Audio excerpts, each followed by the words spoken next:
Assalamualaikum warahmatullahi wabarakatuh. Eh, Waalaikumsalam warahmatullahi wabarakatuh. Kami dari kelompok pemrograman akan menjelaskan mengenai enkapsulasi. Apa yang dibahas dalam enkapsulasi dari kelompok kami yaitu yang pertama pengertian dan fungsi dari enkapsulasi, yang kedua metode enkapsulasi yang terdiri dari metode aksesor dan metode mutator, yang ketiga kelebihan dan alasan mengapa enkapsulasi digunakan dalam suatu pemrograman. Untuk itu mari kita perkenalkan terlebih dahulu. Saya Ahmad Fauzi Fakri, NIM 1911-3004, akan menjelaskan mengenai metode aksesor. Yang kedua, saya Cahyo Anggara Putra, NIM 1911-2994, akan menjelaskan tentang pengertian enkapsulasi dan fungsi enkapsulasi. Oke, yang ketiga saya perkenalkan, nama saya Muhammad Fajrul Izulhaq, NIM 191130442, menjelaskan tentang kelebihan enkapsulasi. Oke, terima kasih. Oke, yang keempat saya Haryanto, NIM saya 19113046. Saya akan menjelaskan alasan mengapa enkapsulasi digunakan pada suatu pemrograman. Terima kasih. Yang terakhir saya Ramadhani Kusumahadi, NIM 1911-3009, akan menjelaskan tentang mutator. Assalamualaikum warahmatullahi wabarakatuh. Perkenalkan, saya Cahyo Anggara Putra, NIM 1911-2994. Saya perwakilan dari kelompok 10 dari kelas Informatika 07. Di sini saya akan membahas tentang enkapsulasi. Apa sih enkapsulasi itu? Kita lihat pengertian dari enkapsulasi. Enkapsulasi adalah pembungkus. Pembungkus di sini dimaksud untuk menjaga suatu proses program agar tidak dapat diakses secara sembarangan atau intervensi oleh program lain. Konsep enkapsulasi sangat penting dilakukan untuk menjaga kebutuhan program agar dapat diakses waktu-waktu, sekaligus menjaga program tersebut. Selanjutnya kita menuju ke fungsi dari enkapsulasi. Enkapsulasi akan melindungi sebuah program dari akses ataupun intervensi dari program lain yang mempengaruhinya. Hal ini sangat menjaga keutuhan program yang telah dibuat dengan konsep dan rencana yang telah ditentukan dari awal. Terima kasih dari saya, Cahyo Anggara Putra. Assalamualaikum warahmatullahi wabarakatuh. Assalamualaikum warahmatullahi wabarakatuh. Saya akan menjelaskan mengenai implementasi program dari enkapsulasi. Sebelumnya, saya akan mengulas sedikit apa itu enkapsulasi. Enkapsulasi adalah proses di mana tidak ada akses langsung diberikan pada data, yang bertujuan untuk melindungi kode yang mengalami kerusakan secara sengaja maupun tidak disengaja. Dalam program hisab ini, saya mengambil contoh yang data pada nilai ko ini. Pada nilai ko ini, saya enkapsulasi dengan saya berikan akses modifier berupa privat, sehingga kelas lain tidak dapat sembarangan mengakses data nilai ko ini. Dalam enkapsulasi ini dilakukan dua metode. Yang pertama metode aksesor, kedua metode mutator. Untuk kali ini saya hanya akan menjelaskan metode aksesor. Metode aksesor atau lebih dikenal dengan metode getter ini adalah metode yang digunakan untuk melakukan akses, membaca atau mendapatkan nilai data yang tersimpan pada private field. Jadi ini bentuk getternya seperti ini, metode getternya. Fungsi ini itu membaca atau mendapatkan data yang tersimpan pada private field tadi. Jadi pada kelas program ini, ketika mengakses data nilaiku ini, kelas program akan membaca atau mendapatkan info di data nilaiku ini. Sekian penjelasan mengenai metode getter. Terima kasih. Sebelumnya, Assalamualaikum warahmatullahi wabarakatuh. Di sini saya akan menjelaskan tentang apa itu mutator. Mutator itu adalah kebalikannya dari aksesor. Mutator memiliki sifat yang sangat berbeda dengan aksesor, karena mutator akan merubah data dari sebuah field atau variabel yang bersangkutan. Function setter digunakan untuk memberikan set nilai untuk suatu properti. Function ini sering digunakan untuk memvalidasi data yang masuk sebelum data tersebut diisikan pada suatu properti. Pada umumnya, penulisan metode ini biasanya diawali dengan penulisan set, diikuti dengan nama instance variable. Contohnya ini.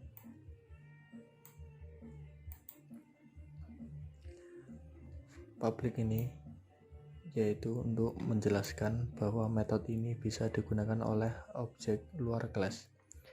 Sedangkan void, metode ini tidak menghasilkan return value. Set nilai ini untuk menjelaskan bahwa ini nama dari metode. Sedangkan integer nilai ini adalah parameter yang digunakan pada metode. Pada kelas program ini, set nilai nilainya akan masuk ke nilaiku. Terima kasih. Wassalamualaikum warahmatullahi wabarakatuh. Assalamualaikum warahmatullahi wabarakatuh. Di sini saya mewakili dari kelompok saya akan menjelaskan keuntungan prinsip enkapsulasi. Sebelumnya perkenalkan dulu, nama saya Muhammad Fajrul Izulhaq, NIM 1911342 dari kelas Informatika 07. Oke, langsung saja.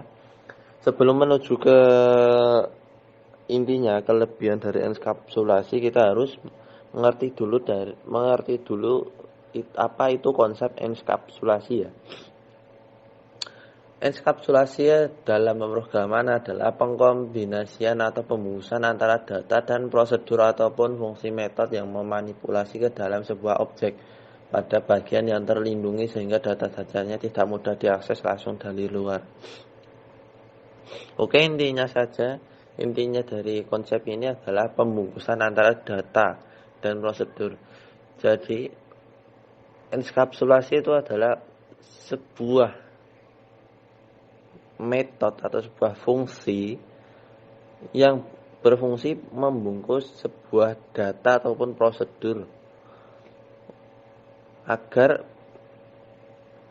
data tersebut tidak mudah diakses langsung dari luar. Jadi data-datanya itu terlindungi oleh si pemrogram itu. Jadi jika kita mau mengaksesnya harus ada izin dari si pemrogramer itu. Karena enkapsulasi itu adalah sebuah pembungkusan. Jadi sebuah data itu dibungkus agar data-datanya tidak mudah diakses. Oke, selanjutnya dalam enkapsulasi terdapat dua hal yang begitu mendasar dan perlu diketahui. Yang pertama adalah information hiding.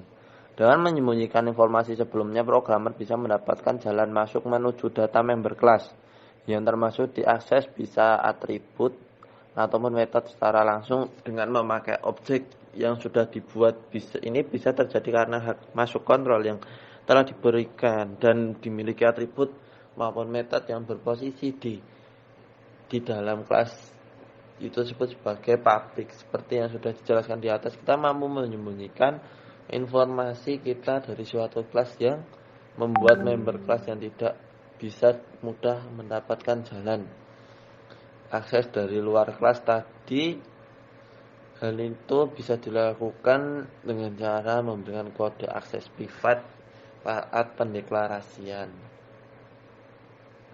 Jadi intinya informasi hiding ini kita dapat menyembunyikan maupun membuka atau dapat bisa diakses ke semua. Ini ya publik, maupun kita bisa menyembunyikan sebuah informasi tersebut dengan cara memberikan kode akses privat. Itu penjelasan dari information hiding ya.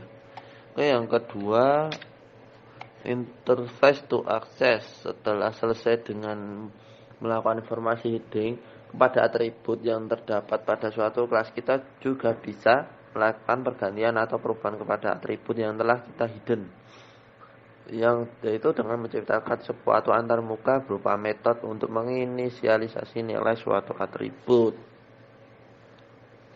Itu penjelasan dari interface to access. Oke, selanjutnya object oriented programming. Enkapsulasi ada 3, yaitu public, protected, dan private.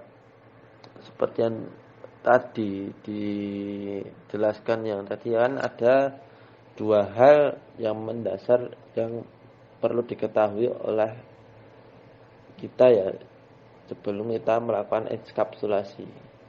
Ini di tadi yang tadi dijelaskan information hiding itu ada public sama private. Oke, penjelasan dari public itu sendiri adalah keyword public memiliki arti yaitu hak akses diberikan dan memungkinkan seluruh kelas yang sama. Subkelas dan bukan subkelas yang terletak di package yang sama ataupun yang terletak pada package yang berbeda, semua dapat mengaksesnya dengan menggunakan keyword ini.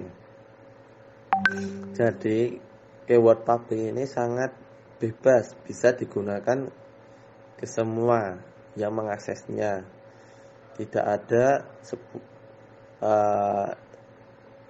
izin lah, jadi kita bebas menggunakannya. Jadi keyword ini sangat tidak aman ya, karena ini bisa diakses ke semua.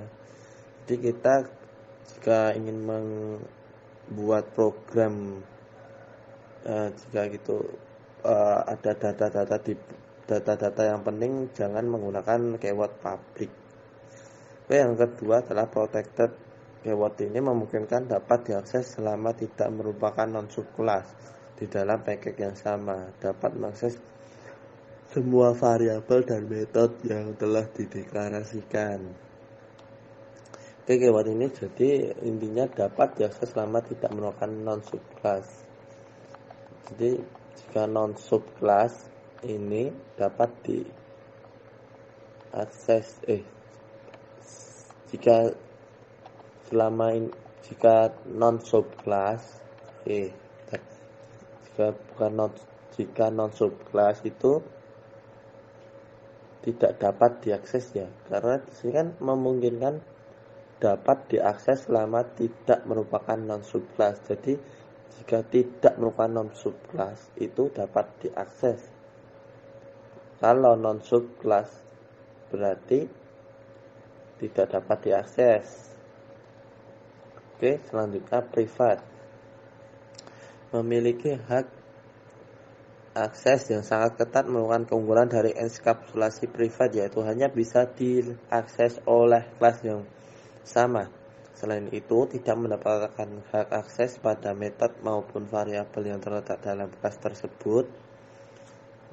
Selain itu, tidak mendapatkan hak akses pada metode maupun variabel yang terletak di dalam kelas tersebut.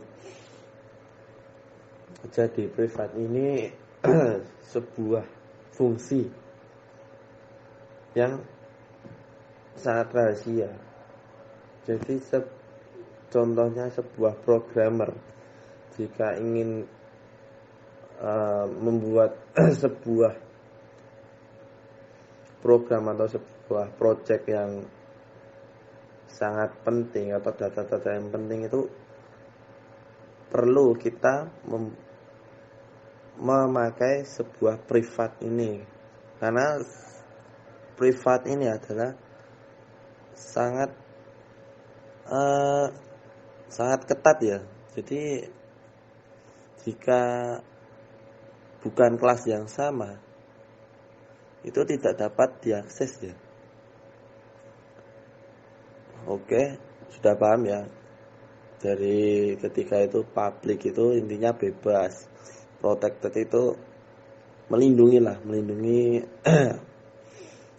seperti privat lah. Protected itu tidak seperti privat, sama-sama melindungi tetapi fungsinya yang berbeda. Oke, selanjutnya keuntungan menerapkan prinsip enskapsulasi. Yang pertama, source kode pada suatu objek juga berkemampuan dikelola oleh kode objek lain bahkan secara independen seperti pada konsepnya. Yang kedua adalah seperti pada konsepnya, enskapsulasi sangat siap untuk menyembunyikan dalam mengamankan informasi dari objek atau objek lainnya. Yang ketiga, sifatnya yang sangat membuat enskapsulasi bebas kaitan maupun ikatan pada bagian dari program manapun. Yang keempat, ada arti dari sifatnya yang transparan adalah ketika melakukan modifikasi program lain dapat merasakan perubahannya selama program tersebut berada dalam satu modul yang sama. Yang kelima, yang terakhir, enskapsulasi dapat menghindari dari akibat perencanaan yang berbeda dari perencanaannya yang sebelumnya. Oke, itu saja ya. Ini keuntungannya ini saja. Oke, sekian dari penjelasan saya. Apabila ada yang kurang mengerti atau kurang jelas dari kata-kata saya, mohon dimaafkan. Sekian. Wassalamualaikum warahmatullahi wabarakatuh. Assalamualaikum warahmatullahi wabarakatuh. Nama saya Haryanto dan saya 19113046. Saya dari kelompok 10. Saya akan menjelaskan alasan mengapa enkapsulasi digunakan pada suatu program. Yang pertama adalah membuat struktur program semakin gamblang, yaitu program dan orang yang membaca dokumentasi seandainya suatu saat program terbuka kodenya atau open source tidak akan kebingungan lagi dalam melakukan analisis terhadap kode yang jumlahnya ratusan hingga jutaan. Yang kedua adalah mengurangi kesulitan terhadap proses debugging.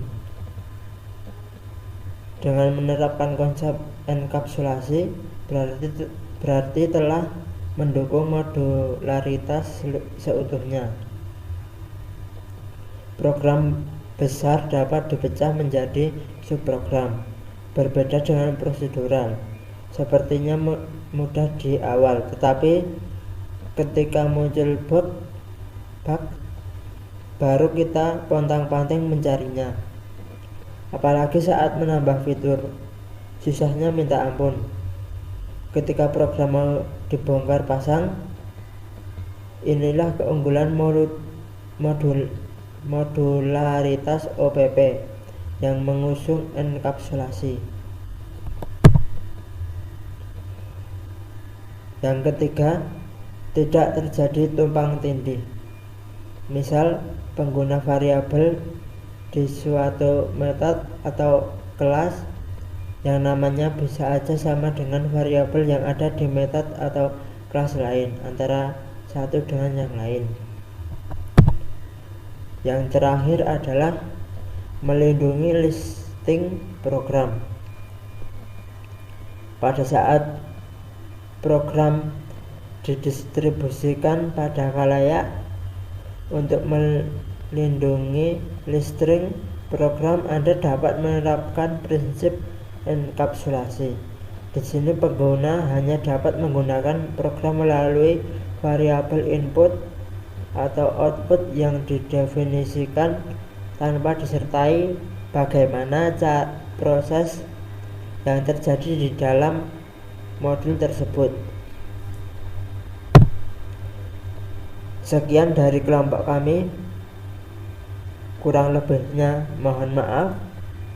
Wassalamualaikum warahmatullahi wabarakatuh.